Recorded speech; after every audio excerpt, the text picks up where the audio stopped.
그렇게 대답하자 시어머니가 한쪽 입꼬리를 올리며 씩 웃었답니다. 이렇게 회사 일에 집안일까지 신경 쓰고 눈치 보고 지내야 하니 살이 쭉쭉 빠지는 기분이었습니다. 저는 어디다 신경질을 내고 싶었는데 제 옆에 남편이 보이더군요. 이 모든 일의 원인을 만든 주범이었죠. 당신 너무하는 거 아니야?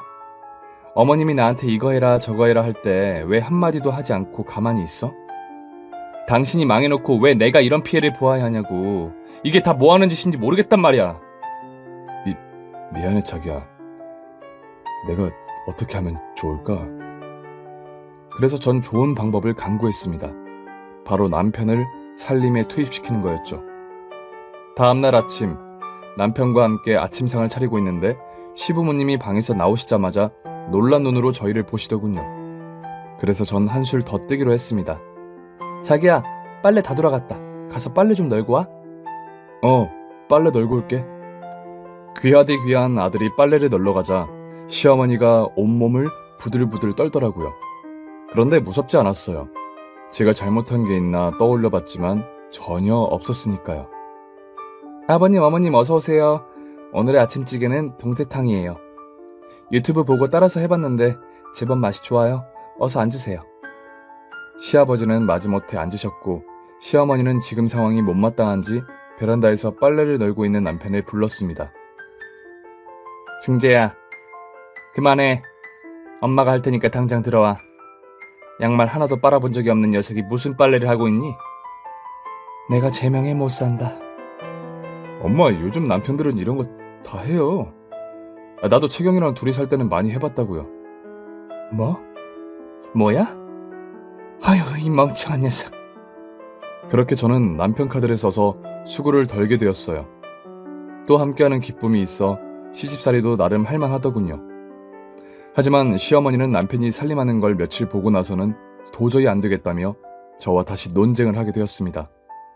예, 아무리 그래도 네 서방을 그렇게 부려먹으면 되겠니? 어머님, 요즘 살림에 남자 여자가 어딨어요. 똑같이 하는 거죠. 고리타분한 사고방식은 빨리 버리시는 게 좋을 것 같아요. 한마디를 안 지는구나. 난 옛날 사람이라 내 아들이 무릎 꿇고 걸레질하는 걸 두고 보지 못하겠다. 그러니까 앞으로는 너랑 내가 살림을 나눠서 하자. 내가 월수금 책임질 테니 네가 화목토를 맡거라. 일요일은 그날 상황 봐서 같이 하든가 하고 말이야. 시어머니는 당신의 아들이 일하는 꼴을 보기 싫어 이 같은 방법을 제안하셨고 저는 일주일에 3일이라도 편하면 좋겠다 싶어 받아들이기로 했답니다. 그래서 시어머니가 살림을 맡은 월수금에는 아침에 늦잠을 자기도 했고 저녁을 신경 쓸 필요가 없어 그나마 숨통이 트였어요. 그런데 시어머니가 저도 안 쓰는 잔머리를 쓰기 시작했습니다. 매일 빨래를 돌려야 한다고 고집을 부린 게 시어머니인데 빨래를 저에게 미루더라고요. 게다가 제가 살림하는 날에는 반찬도 손수 만들라고 하셨습니다. 일단 저는 하는 데까지 해보기로 했고 조금 귀찮긴 했지만 제 할 일을 해냈죠. 시아버지도 제가 만든 반찬이 시어머니가 만든 것보다 맛있다고 칭찬을 자주 하셨답니다. 그렇게 6개월의 시집에서 옥신각신하며 잘 버티고 있던 와중에 제가 몸살이 나서 아침에 일어나기가 힘들어 남편에게 아침상을 부탁했어요. 그러자 시어머니가 불이 나게 제 방으로 들어와 야단을 치셨습니다. 넌 뭐하는 애니? 나랑 약속한 거 잊었어? 왜 승재한테 아침상을 차리라고 한 거야? 지금 너 꾀병 부리냐? 어머님, 꾀병이라니요. 저 진짜 몸이 안 좋아서 그래요. 오늘만 좀 봐주세요. 그렇게 못한다. 당장 일어나서 네 할 일을 하란 말이야. 시어머니는 덮고 있던 제 이불을 확 걷어내시면서 화를 내셨어요. 어머님, 이게 뭐 하시는 거예요? 저희 방에 막 들어오시지 말라고 했잖아요. 아무리 며느리여도 선을 지켜야 하는 거 아닌가요? 그리고 어머님은 매번 살림 대충 하시고 저한테 넘기셨잖아요. 제가 말을 안 해서 그렇지 어머님이 치사하게 구신 거 어머님이 더 잘 아시잖아요. 저는 몸도 아프고 화도 나서 조금 언성을 높였습니다. 그러자 시어머니도 언성을 높이며 또 야단을 치셨어요. 이게 아주 오냐오냐 하니까 시애미를 뭘로 보고 이렇게 대드는 거야? 넌 이 늙은 시애미가 살림 좀 미룬 게 그렇게 고가웠냐? 그리고 뭐? 치사하게 굴었다고? 이게 며느리가 시어머니한테 할 소리야? 어디 어른한테 그따위 막말을 해? 당장 일어나지 못해? 몸살 걸렸다고 안 죽어? 저는 33년 인생을 살며 그 순간이 가장 화가 솟구쳤습니다. 식은땀까지 흘리며 아파 죽겠는데 시어머니의 말과 삿대질이 진짜 화나게 하더라고요. 알겠어요. 잠시 나가 계세요. 맡은 일은 제대로 해야죠. 금방 아침상을 준비하겠습니다. 그제야 시어머니가 제 방에서 나가셨고 저는 다시 침대에 누웠습니다. 그리고 114에 전화를 걸어 어디론가 전화를 연결했어요. 정확히 10분 후 시댁의 초인종이 울렸습니다. 저는 방문을 빼꼼 열고 남편에게 자기야, 가서 문 좀 열어줘 하고 말하고 다시 문을 닫았습니다. 이윽고 가정부가 집에 들어왔어요. 제가 전화로 아침상을 차리고 치우는 것과 청소와 빨래까지 의뢰하고 계좌로 선입금까지 했답니다. 이에 시어머니는 제 행동에 기가 막히셨는지 또다시 방문을 열고 들어와 소리치셨어요. 이게 아주 막 나가는구나. 밥 차리는 게 귀찮아서 가정부를 불러? 도대체 넌 친정에서 어떻게 자란 거니? 가정교육을 어떻게 받았길래 이 모양이냐고? 시어머니는 넘어서는 안 될 선을 또 넘으셨어요. 저는 발악할 기운이 없어서 그냥 할 말만 했답니다. 저 회사에 병간했어요. 그러니까 오늘 하루는 건들지 마세요. 가정부 불렀으니까 밥이고 살림이고 다 알아서 해줄 겁니다. 그만 나가주세요. 제가 조용히 읊조리자 남편이 후다닥 달려와 시어머니를 데리고 방에서 나갔고 시댁 식구들은 제가 부른 가정부가 준비한 아침상으로 하루를 시작했어요. 이후로도 시어머니와 저는 이렇게 옥신각신하며 한 집에서 지냈습니다. 제 성격에 몇 번이고 때려치우고 나가고 싶을 때가 있었지만 남편 하나만 생각하면 그럴 수가 없었어요.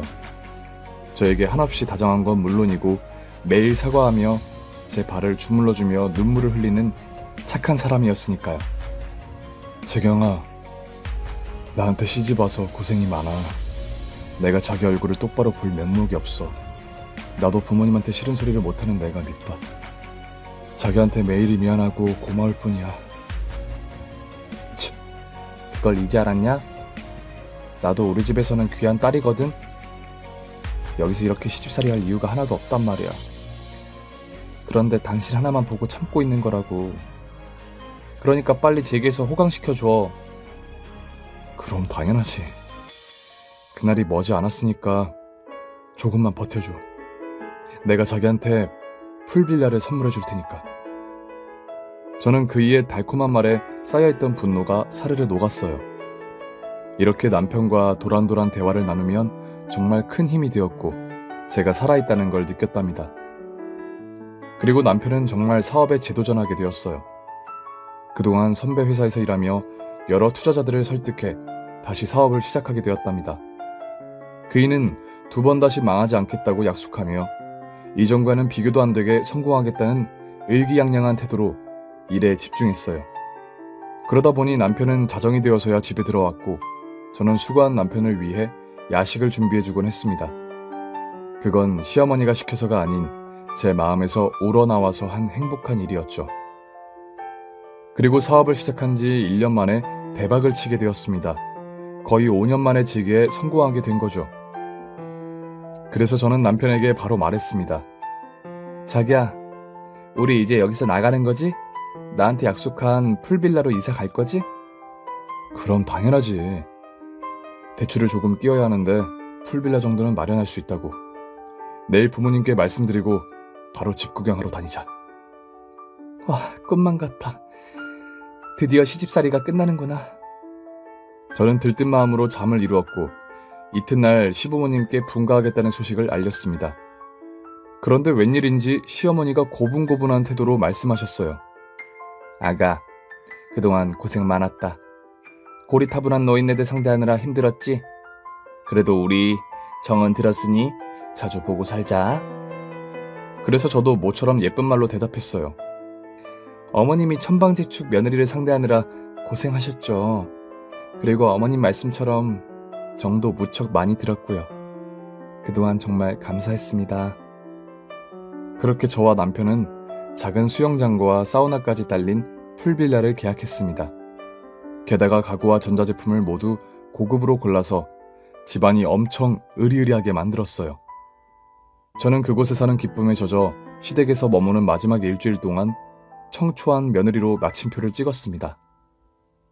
그 이후와 풀빌라에 처음 발을 딛고 너무 행복한 나머지 잠을 자지 않고 집 구경만 했어요. 정말 이 집이 우리 집인가 싶은 신기한 마음과 그동안 고생했던 보람의 결과물이라는 생각에 자정이 넘어서야 겨우 잠에 들었답니다. 그날은 잠자리가 어찌나 포근하던지 일요일인 다음날 낮까지 푹 잤네요. 그런데 아침에 눈을 뜨자 제 옆에 남편이 없었어요. 어디 갔나 싶은 생각에 집을 한 바퀴 돌고 있는데 이 넓은 집이 우리 집이란 생각에 피로가 싹 가시더라고요. 그런데 안방 문을 열고 나와 거실을 지났더니 주방에서 대화 소리가 들려왔어요. 남편이 누군가와 전화통화를 하는가 싶어서 조용히 주방으로 들어섰죠. 그런데 앞불싸 그이는 전화통화를 하는 게 아니라 다른 사람들과 대화를 나누고 있었어요. 그 사람들은 다름 아닌 저희 시부모님이었습니다. 이사 온 지 하루 만에 무슨 일로 여기 왔는지 모르겠지만 하나도 반갑지가 않았어요. 그런데 전 억지 미소를 지으며 두 분께 인사를 드렸습니다. 아버님, 어머님 안녕하세요. 저희 이사 왔다고 해서 바로 구경 오신 거예요? 시어머니가 늦잠을 잔 저에게 바로 꾸중을 하셨습니다. 넌 시댁에서 나왔다고 하루 만에 이 모양이니? 나한테 배운 게 있으면 실행을 해야 할 거 아니야. 네 서방 여태 밥도 못 먹고 기다리다 이제야 우리랑 먹는 거야? 제가 어제 너무 늦게 잠에 들어서요. 새집이 너무 좋아서 구경하는 재미가 쏠쏠하더라고요. 그러자 시어머니가 저에게 무서운 말씀을 하셨어요. 우리도 잘 봤다. 사우나실도 있더라.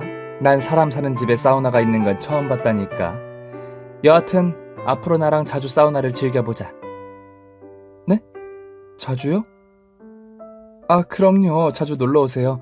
제가 어머님 등도 밀어드릴게요. 놀러오라고? 우리 여기서 같이 살기로 했어. 승재야, 너 어제 얘기 안 했냐? 끔찍한 말을 듣자 온몸에 소름이 돋았습니다. 이게 도대체 무슨 말인지 도무지 이해가 되지 않았습니다. 시댁을 벗어난 지 단 하루 만에 시부모가 찾아와서 저희 집에 같이 살겠다는데 정말이지 미치고 환장하는 줄 알았습니다. 그래서 전 남편에게 무슨 소리냐고 물었어요. 자기야, 어머님이 지금 무슨 말씀을 하시는 거야? 같이 살다니 내가 잘못 들은 거지?